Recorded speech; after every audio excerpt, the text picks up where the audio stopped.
Welcome to True Betrayal Stories, where secrets are exposed, lies unravel, and justice is served. If you love shocking betrayal stories and satisfying revenge, don't forget to hit like and subscribe so you never miss an update. My mother buried two of my siblings, lost the third to the system, and still dared to ask if I'd take care of her when she's old. That's when I told her, "You'll die alone, and I'll smile when you do." You ever wonder when your mother stops loving you? For me, it wasn't a slow drift. It was like a switch flipped. The moment my little brother was born, she didn't just forget me, she replaced me. I wasn't the firstborn anymore. I was the problem. My name is Liam. And this story, it isn't about healing. It's not about forgiveness. It's about 15 years of silence, scars, and one final promise. A promise I kept. But back then, I didn't understand any of it. I was just a kid who wanted his mom to hug him again. Spoiler, she never did. When I was 2, my mother, Celeste, gave birth to my little brother. His name was Caleb. He had bright green eyes, chubby cheeks, and this little giggle that made every adult melt. I didn't hate him, not really. But at 2 years old, you don't understand what jealousy is. You just feel it. I acted out, threw toys, screamed, bit people. And that's when she started saying it. Liam is difficult. He's not like Caleb. He's off. Then it got worse. He's a little monster. He's cursed. He's not normal. By the time I turned 4, she stopped saying my name entirely. Celeste didn't scream. She didn't hit. Not at first. She just erased me. She'd make 2 plates for lunch, one for her, one for Caleb. I'd ask, "What about me?" She'd blink. "You already ate." "No, I didn't." "Well, I guess you should have said something earlier." That's how it started. Neglect disguised as forgetfulness. Abandonment dressed up as discipline. The day she dropped me off at my grandparents' house, she didn't even come inside. She just parked the car, handed Ruth, my grandmother, a small duffel bag and drove away. "I can't with him anymore," she said flatly. "He's too much." I stood in the driveway watching her taillights disappear. I didn't cry. I just kept whispering. She forgot to hug me goodbye. My grandparents were good people. Gerald was a retired mechanic. Big hands, soft eyes, always smelled like motor oil and sawdust. Ruth was the kind of woman who could fry chicken, balance a checkbook, and scold you with a single look. They weren't perfect, but they tried. "Your mama's just overwhelmed," Ruth would say. "You know she's got her hands full with Caleb." I wanted to believe that. I really did. But I started counting the days she didn't call, the birthdays she missed, the holidays she skipped. She'd show up maybe once every 2 or 3 months, usually unannounced, always glowing about Caleb. "Caleb's walking now." Caleb said his first word. "Caleb's so smart for his age." Then she'd glance at me. "Oh, you're still here." By the time I turned 7, she was pregnant again. Different man this time. A trucker named Carl. The kind of guy who wore sunglasses indoors and called everyone chief. He moved in quick, married Celeste even quicker, and suddenly there was another baby, Sarah. I met Carl at one of the few birthday parties I had that Celeste actually showed up for. He shook my hand way too hard and looked me dead in the eye. "Your mom says you're trouble," he said with a smirk. "I eat trouble for breakfast." Ruth pulled me away before I could respond. Later that night, I asked Gerald what trouble meant. He sighed and said, "Someone who speaks up when they shouldn't." After Sarah came Jacob. Then there were 4 of us, me, Caleb, Sarah, and baby Jacob. But I wasn't part of that family, not really. Carl didn't like me, not one bit. "You need to learn respect," he told me once, after I asked why Sarah got a new toy and I didn't. "You think the world owes you just because you came out first?" Then he shoved me. Hard. Celeste didn't even look up from her phone. I remember this one moment, burned into my brain. I was 11. They made me climb onto the roof to clean out the gutters. Middle of summer, heat hitting 100. I slipped, cut my arm on the gutter edge, and screamed for help. Carl stood in the backyard with a beer. "You fall, you learn not to fall next time," he yelled up. Celeste laughed. That night, Ruth found me in my room, wrapping my own arm in a rag soaked with peroxide. She wanted to call CPS. Gerald stopped her. She'll just take the kids and disappear, he warned. We'll lose all of them. So they did nothing. And I learned the first rule of survival. Don't expect rescue. By 13, I'd accepted the truth. Celeste didn't love me. She probably never did. She loved control. She loved the image of being a mother. She loved attention. But me? I was a mistake she couldn't return. The last time she ever called me son, I was in the kitchen grabbing a glass of water. She walked by, muttered, "Excuse me, son," and kept going. I stood there for a second, heart pounding. Then I realized she didn't even mean it. She probably called Caleb the same thing 10 minutes earlier. I wasn't her child. I was just the leftover she forgot to throw away. I started staying later at school, volunteered for anything that kept me away from that house, helped Gerald in the garage, read books alone in the attic. Every now and then, I'd see Celeste smile at the younger kids and wonder what I'd done so wrong. Was I really cursed? Was I really the problem? Ruth used to say, "You're not broken, Liam. You're just bruised." But bruises fade. Some things don't.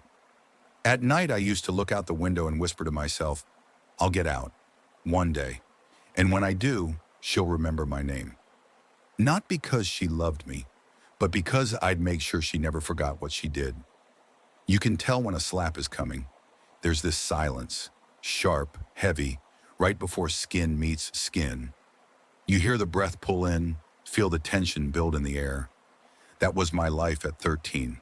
I had learned the rhythm of Carl's rage, the way his jaw tensed before he stood, the way his beer can hit the table a little harder when I spoke too confidently, the way he would squint at me, not like a stepson, not even like a person, like something he needed to put down.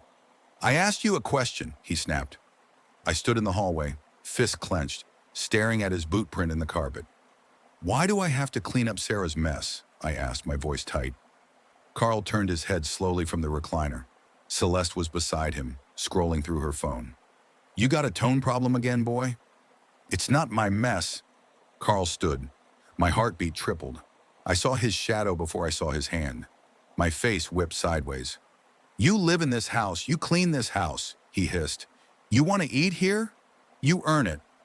Celeste didn't even flinch, didn't look up, just sipped her soda and muttered, "Should have kept him with Ruth." That was the third slap that week. The first had come when I questioned why Caleb got new shoes and I didn't. The second when I told Sarah to stop throwing food and Celeste accused me of being mean. The fourth would come the next day, because I'd asked for a second serving of spaghetti. At that point, pain wasn't shocking anymore. Disrespect was the air I breathed. Caleb was 12 by then. He wasn't blind to what was happening, but he didn't know how to stop it either.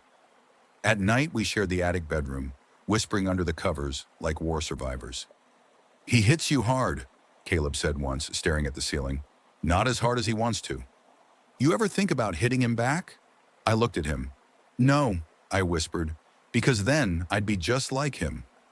One afternoon, while Celeste napped and Carl was gaming with the door locked, Sarah spilled juice on the carpet. Big red splash, grape juice on beige, the kind of thing that set Carl off. Caleb and I jumped to clean it. "Don't rub, Blot," I muttered, pressing paper towels into the stain. Caleb snorted. "You sound like Ruth." "I wish we lived with her again." He paused. "Me too." We didn't talk much after that. Then came the weekend that broke everything. Celeste had been up all night with baby Jacob, and by morning she was dead on her feet. She dropped Sarah, now 2 years old, into the living room and pointed at me and Caleb. "You two watch her. I need sleep. And don't bother Carl." The door shut. Caleb and I looked at each other. We weren't new to babysitting. We'd done it dozens of times because Celeste didn't want to. Sarah giggled and climbed onto the couch, waving a stuffed elephant. Caleb turned on the TV. I sat on the floor, flipping through a comic book. For about 20 minutes, everything was calm. Then I looked up. "Where's Sarah?" Caleb blinked. She was right there. The couch was empty. We bolted. First the bedrooms. Nothing. Then the bathrooms. Still nothing. Garage, dark and empty. Kitchen, no sign. "Backyard!" I yelled, and we sprinted outside. The sun was blinding. The grass hot under our feet. We scanned the yard. Swings, empty, shed, locked, pool. Wait! My stomach dropped. Sarah! I screamed. I sprinted toward the pool, my heart in my throat. For a moment I saw nothing but ripples. Then I saw her, face down, floating near the deep end. I dove in. The water was cold. Too cold. I grabbed her arms, pulled her up, swam to the edge. Help me! I screamed. Caleb ran over, trying to pull us both out. I hoisted Sarah onto the concrete. She wasn't moving, not coughing, not breathing. Her lips were blue. CPR, I muttered. I don't know CPR. Caleb, go wake up Mom. Get Carl. Do something. I started pushing on her chest the way I'd seen on TV. 1, 2, 3, breathe. 1, 2, 3, breathe. She didn't move. Celeste's scream shattered the air like glass. Carl came running out, shirtless, wild-eyed. What the fuck? He dropped beside me and shoved me away. She was just, I stammered. We were watching her. She was right there. Caleb stood frozen, tears streaming down his face. Celeste fell to her knees, grabbing Sarah's hand. Call 911, she shrieked. I already did, Carl snapped. The sirens came fast, but not fast enough. At the hospital, they tried everything. Liam sat in a plastic chair outside the ER, shaking. Caleb curled into himself beside him, whispering, I should have watched her. I should have looked. It's not your fault, I whispered. It's mine. Neither of us believed what we were saying. 2:03 a.m. The doctor walked out with his head down. She's gone. Celeste collapsed. Carl punched the wall. Caleb started screaming, and I sat there completely still, staring at my hands like they belonged to someone else. Because no matter how hard I scrubbed, they still felt wet. The next morning, Celeste blamed me. You were supposed to be responsible, she hissed. You're the oldest. You were supposed to be awake, I snapped back. You were her mother. Carl lunged. Ruth stepped between us, screaming, Enough! Enough! Gerald took Caleb outside, and I stood there, chest heaving, hate burning behind my ribs like fire. That night I didn't sleep, not because of guilt, but because something inside me had cracked, and I could already feel what was leaking out. It wasn't grief, it was purpose.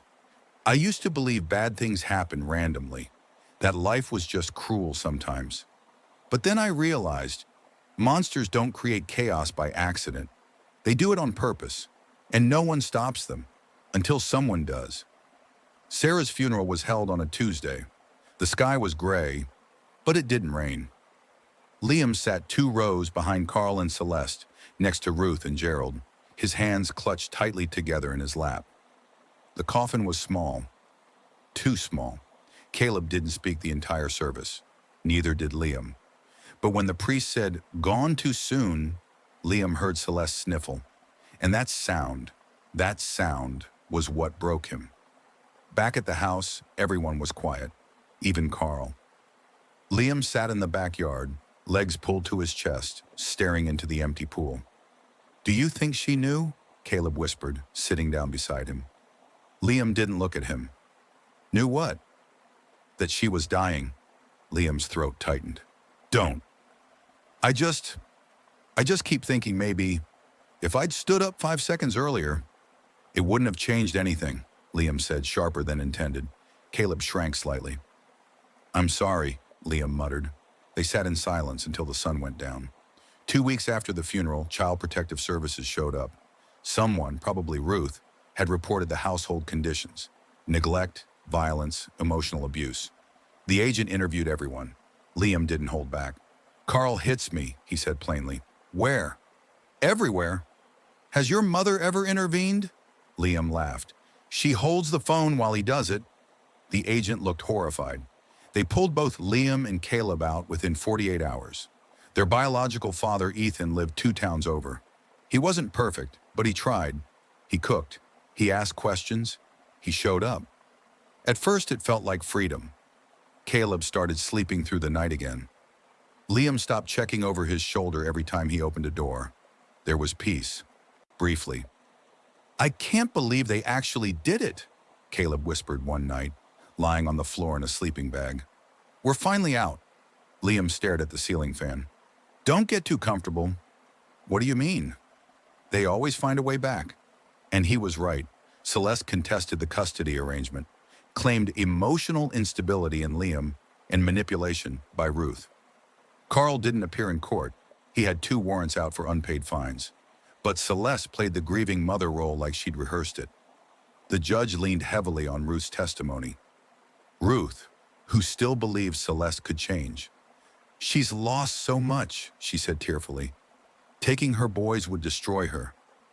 "Then maybe she shouldn't have destroyed us," Liam muttered, but no one listened. Caleb squeezed Liam's hand as the verdict came in. Celeste won. Again. Back in the old house, things weren't the same. They were worse. Carl had disappeared, allegedly working long-haul trucking, but probably dodging legal trouble. Celeste was distant, number bitter. She didn't cook anymore, didn't clean. She drank boxed wine and watched TV at all hours, sometimes mumbling Sarah's name under her breath like a spell. Liam and Caleb became invisible again. The accident happened on a rainy Thursday. Caleb got into a fight at school.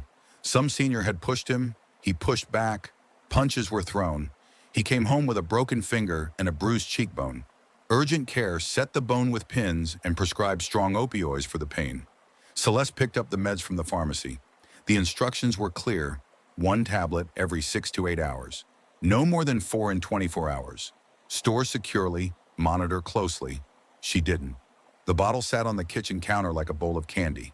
Liam found Caleb on the couch the next morning. He was cold, not stiff, not blue, just cold. "Caleb?" he whispered. No response. He shook him harder. "Caleb!" Celeste stumbled in from the hallway, half asleep. "What's all the—" Her eyes locked on Caleb's body, then the pill bottle, then Liam. She didn't scream. She didn't cry. She just turned around, walked back to her room, and shut the door. The paramedics came fast, but it was already too late. The coroner estimated Caleb had died sometime around 2 a.m. overdose. Toxic mix of painkillers and cold medicine. A tragic accident. Liam didn't speak for 3 days. He sat at the foot of his bed holding Caleb's hoodie in his lap, replaying every conversation, every joke, every stupid fight. Then the grief turned to rage, and the rage started whispering, "She did this. She didn't hit him. She didn't poison him. But she let it happen. She watched it happen, just like she watched Sarah drown. Just like she watched Carl hit me. Just like she let me rot."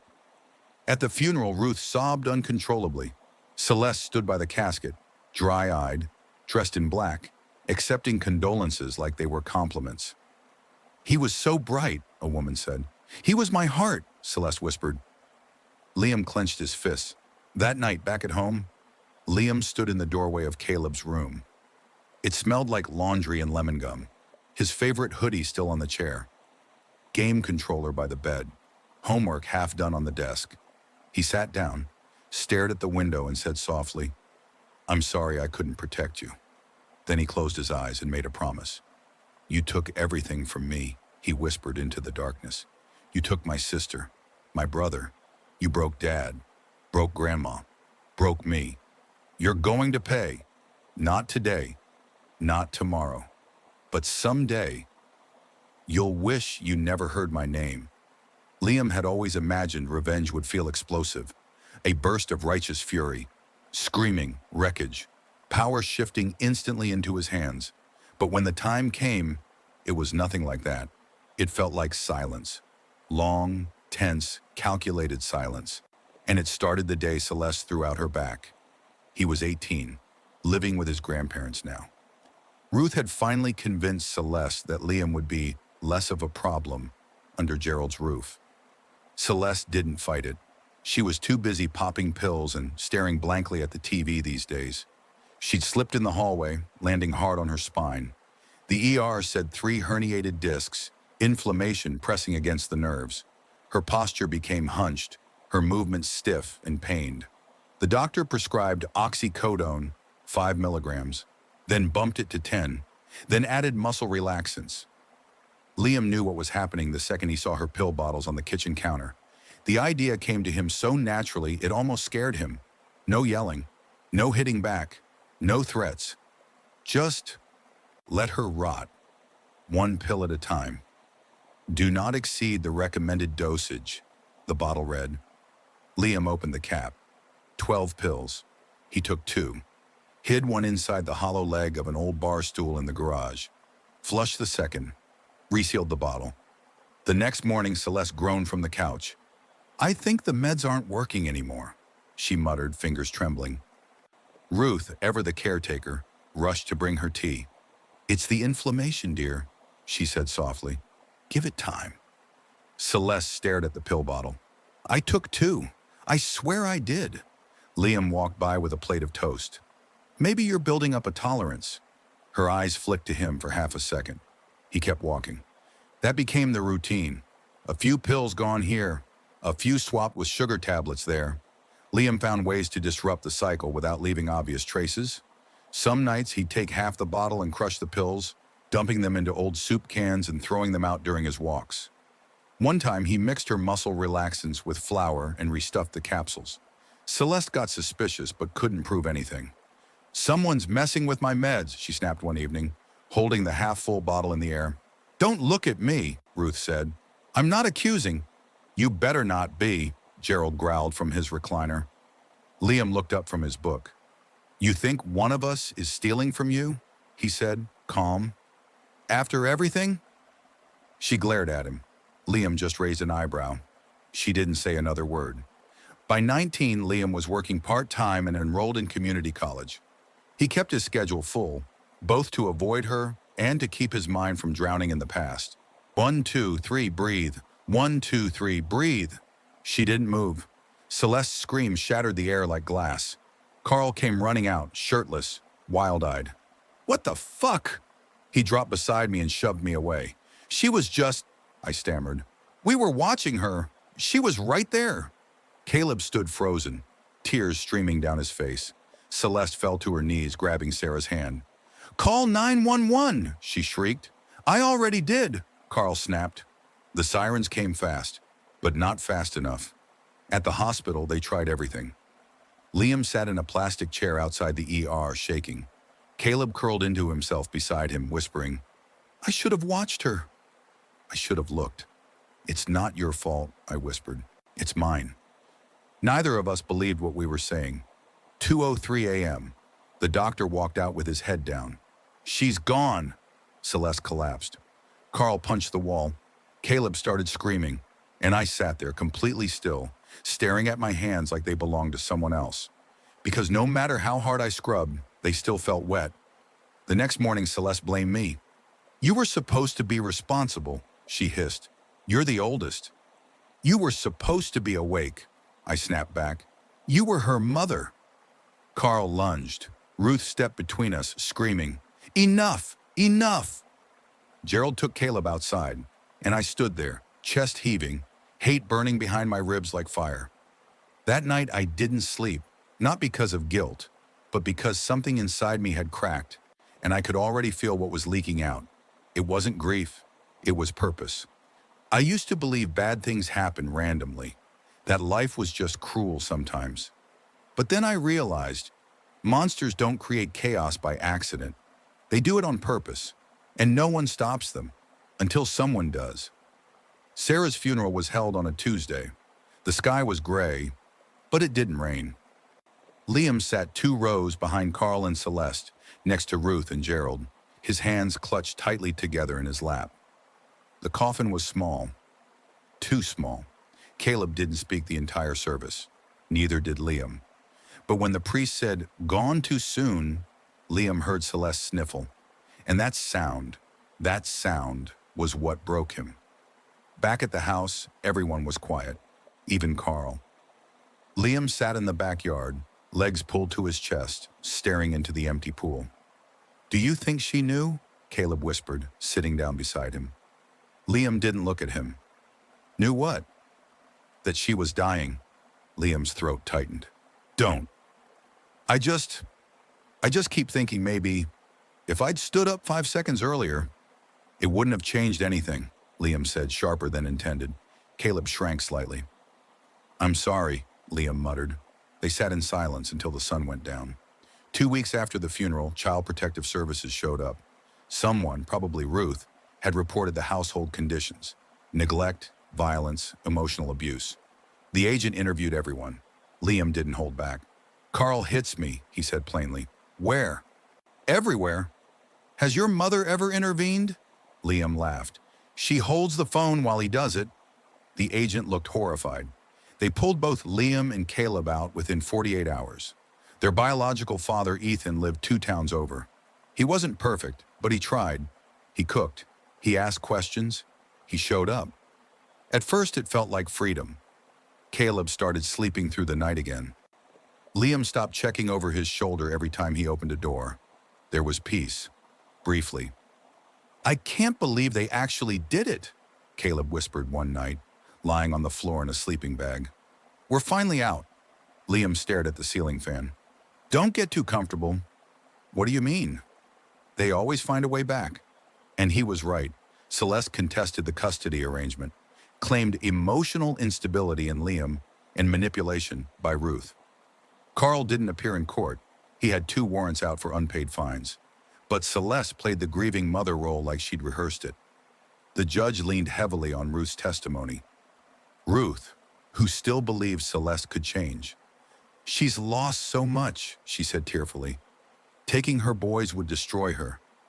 "Then maybe she shouldn't have destroyed us," Liam muttered, but no one listened. Caleb squeezed Liam's hand as the verdict came in. Celeste won. Again. Back in the old house, things weren't the same. They were worse. Carl had disappeared, allegedly working long-haul trucking, but probably dodging legal trouble. Celeste was distant, number bitter.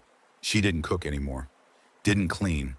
She drank boxed wine and watched TV at all hours, sometimes mumbling Sarah's name under her breath like a spell. Liam and Caleb became invisible again. The accident happened on a rainy Thursday. Caleb got into a fight at school. Some senior had pushed him. He pushed back. Punches were thrown. He came home with a broken finger and a bruised cheekbone.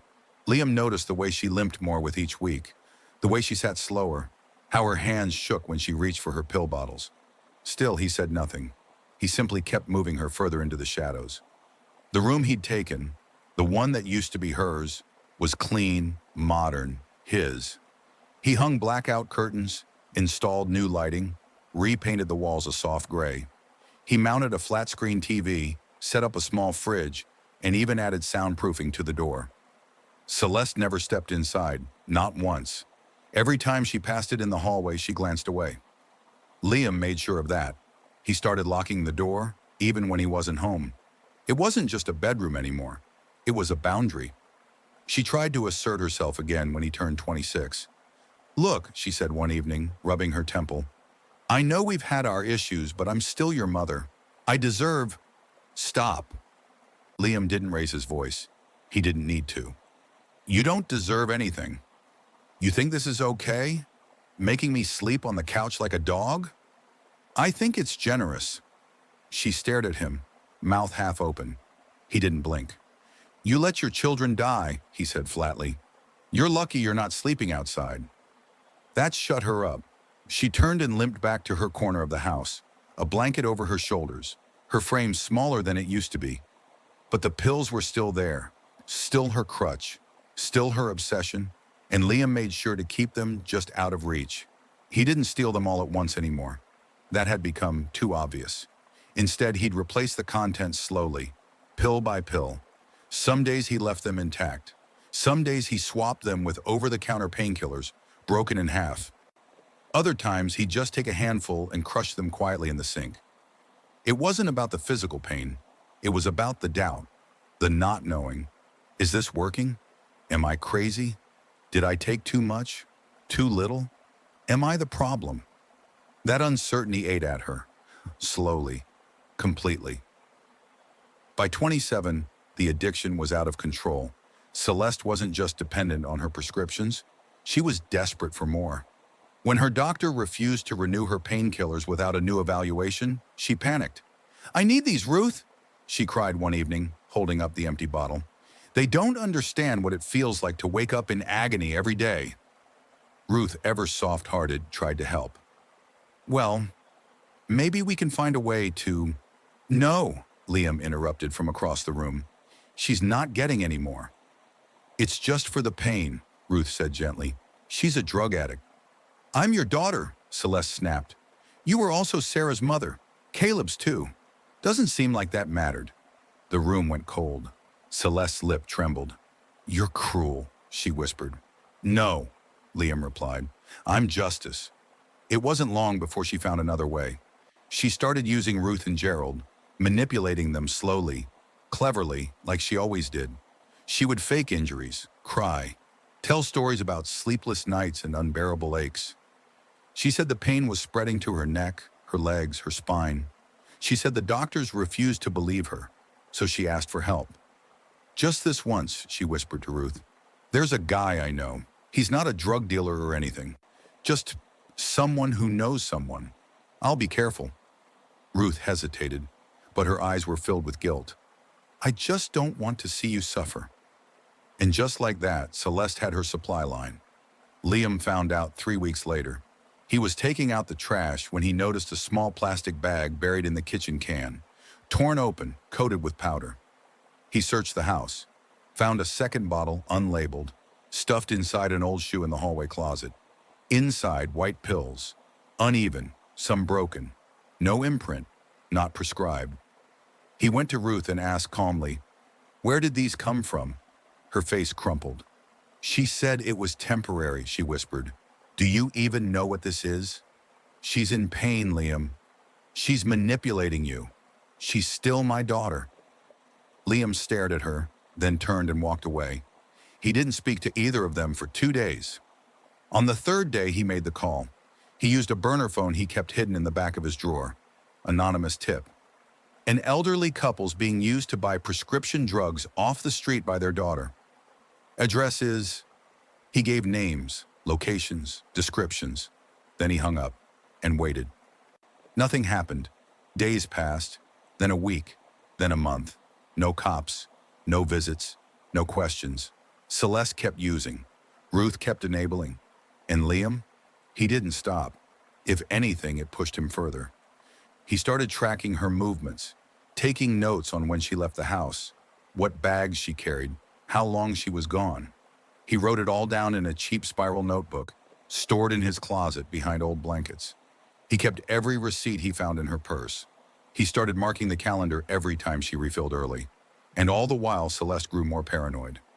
Someone's following me, she said once at dinner. No one cares where you go, Liam replied.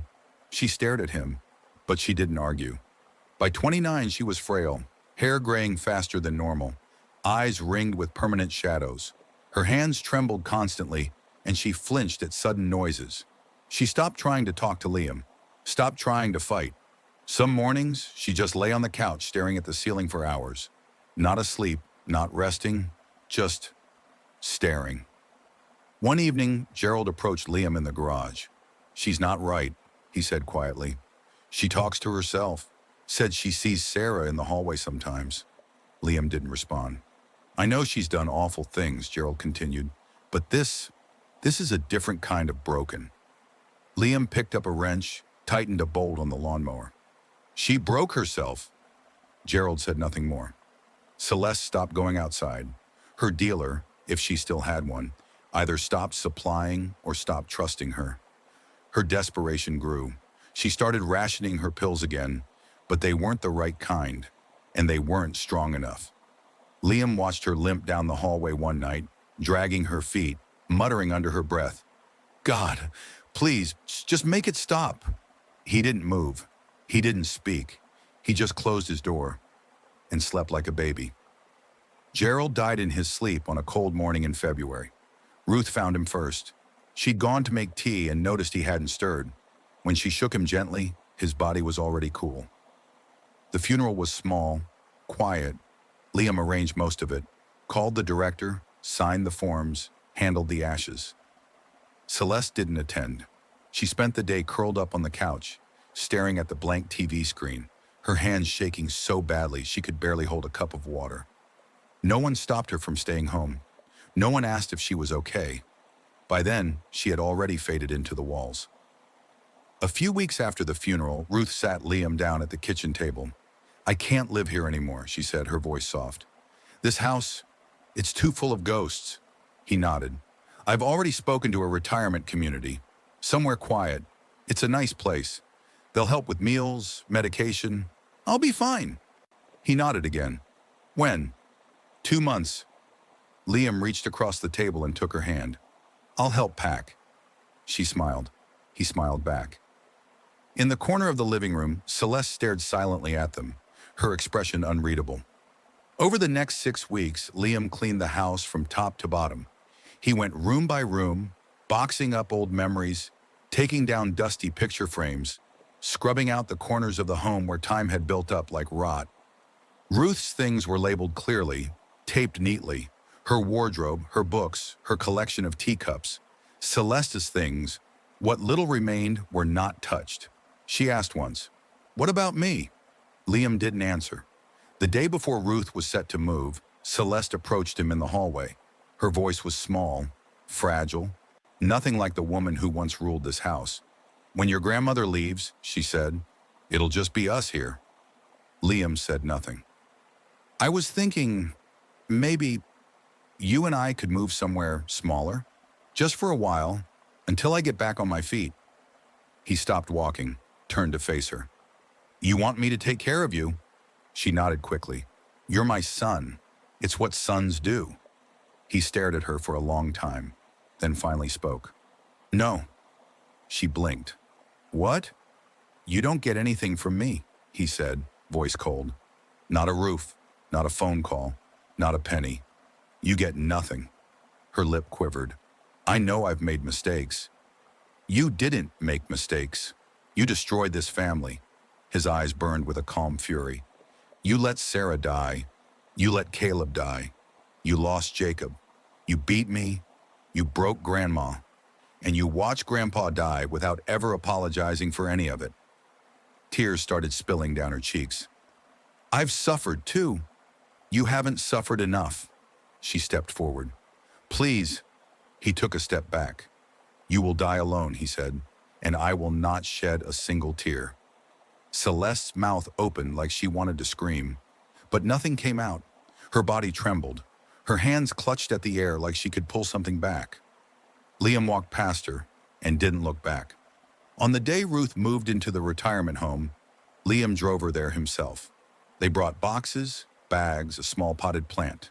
He set up her TV, hung her favorite sweater on the back of the recliner. They drank tea together in her new room. "I'm proud of you," she said softly. Liam smiled. "For what?" "For surviving." 2 weeks later, he left the house. He packed his things into a small U-Haul, grabbed his keys, and didn't even leave a note. Celeste was asleep on the couch when he walked out. He didn't say goodbye. Liam moved 3 states away. New apartment, new job, new number. No forwarding address. He brought only a few things. Some clothes, his laptop, 1 photo. It was an old picture, faded. He and Caleb standing by the pool in summer. Sarah in Caleb's arms, giggling. Jacob in a stroller in the background. None of them smiling for the camera. But somehow, the photo still felt like home. He placed it on his nightstand and exhaled. For the first time in 15 years, Liam slept without nightmares. He didn't dream about water or sirens or shaking hands.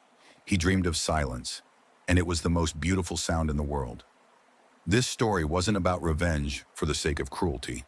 It was about justice, about reclaiming power when the people meant to protect you are the ones who destroy you.